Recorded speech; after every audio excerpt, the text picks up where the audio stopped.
Ever since its introduction to market back in 1993, Ducati's Monster has been revered as a modern-day classic and a bike responsible for rekindling the manufacturer's image globally.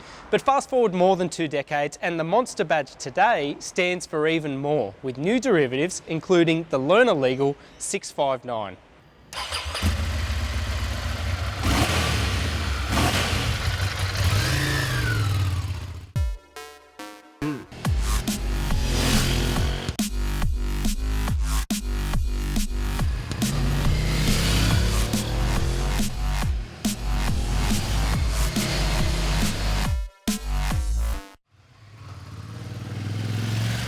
So what's the lowdown with this thing?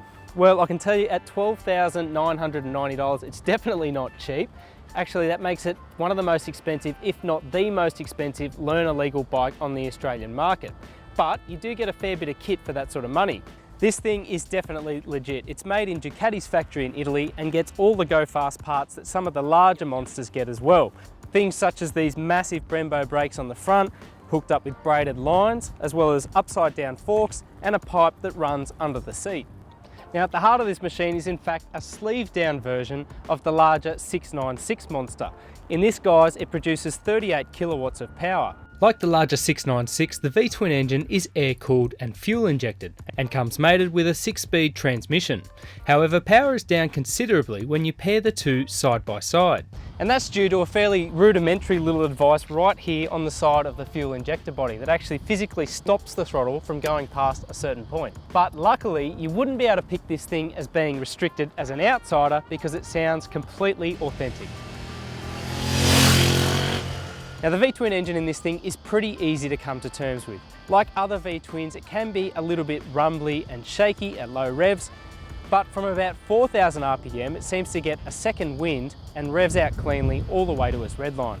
The matching 6-speed transmission is a fairly effective unit as well, though it's far from perfect. The shift itself isn't as well lubricated as some of the larger monsters, and I also found myself hitting the odd false neutral as well. But it works and there's a decent spread of ratios in there. Now backing up all those reserves of torque are powerful Brembo brakes front and rear. As we mentioned before, they use braided lines and the monoblock calipers themselves are really powerful as well. The most effective thing is that they're progressive, so you're not likely to go over the hangers.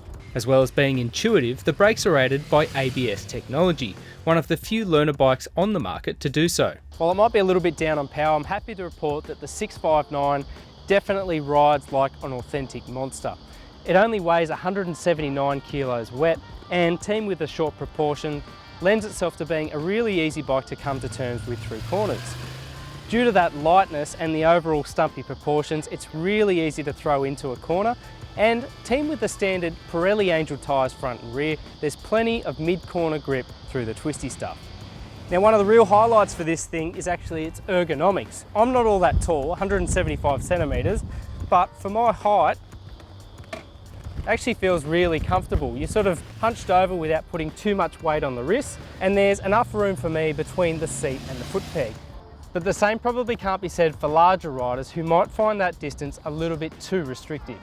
There isn't too much to fault with the 659. If anything, the heat that emanates from its underseat exhaust can become a little bit uncomfortable in heavy traffic, plus it lacks some of the key standard equipment and overall attention to detail as larger monsters.